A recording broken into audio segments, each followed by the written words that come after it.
ఈ రోజున చూసేసుకు వాక్యం చెప్పమనేటువంటి వాళ్ళు ఒకరు, చెప్పులేసుకుని వాక్యం చెప్పొచ్చు అనేటువంటి వాళ్ళు ఒకరు, చెప్పులేసుకుంటే పరిశుద్ధాత్మ దేవుడు నాలో ఉండడా, చూసేసుకుంటే పరిశుద్ధాత్మ దేవుడు నాలో ఉండడా, మరొకటి వేసుకుంటే పరిశుద్ధాత్మ దేవుడు నాలో ఉండడా అని వక్ర భాష్యాన్ని చెప్పి భక్తిని ఈ రోజున బజారుకు ఈడ్చేటువంటి సో కాల్డ్ ప్రీచర్స్ ఈ రోజున క్రిస్టియానిటీలో పుట్టారు.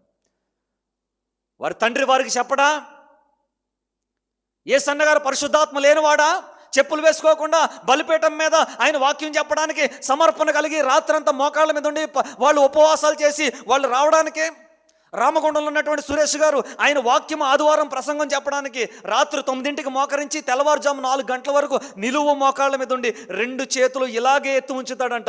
ఒక్క గడి అయినా చెయ్యి దించకుండా రాత్రంతా రేపే ఉపదేశం మాట్లాడాలి, రేపే వాక్యం మాట్లాడాలి, నాకు చెప్పు, నాతో మాట్లాడు ప్రభు, నాతో మాట్లాడు ప్రభు అని చెప్పేసి తన యొక్క సేవా జీవితం అంత కాలములో కూడా అదే విధానాన్ని పాటించాడు, అదే విధమైనటువంటి ప్రతిష్టతలో జీవించాడు.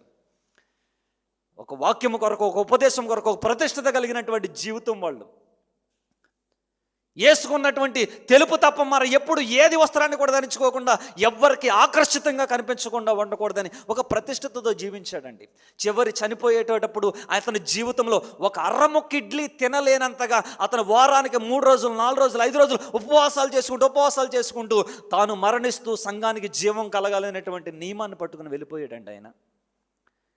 వాళ్ళకి తెలీదా చెప్పులు వేసుకుని వాక్యం చెప్పాలి అని, షూస్ వేసుకుని వాక్యం చెప్పాలి అని? భక్త సింగ్ గారికి తెలీదా చెప్పులు వేసుకుని షూస్ వేసుకుని వాక్యం చెప్పాలని?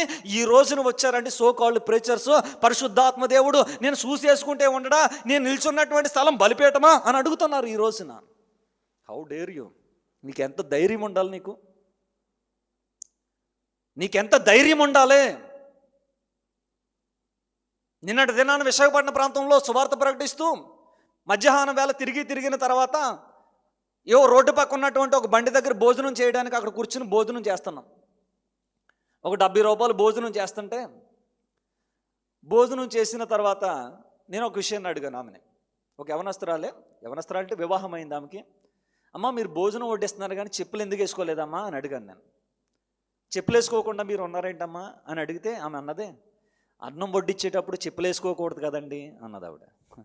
ఒక అన్యురాలు, దేవుని ఎరిగినటువంటి ఆమె అన్నం వడ్డించడానికే చెప్పులు వేసుకోకూడదనేటువంటి ఇంకిత జ్ఞానం ఉండగా, పరలోకపు సంబంధమైనటువంటి జీవాహారాన్ని, వాక్యాన్ని పంచేటువంటి దైవజనులుగా ఉన్నటువంటి మనము ఈ రోజున ఏదండి భక్తి అంటే పైకి నువ్వు చూపించవలసినది. చదువు, తిమోతి పత్రిక చదువు, 1 తిమోతి పత్రిక చదువు, 2 తిమోతి పత్రిక చదువు.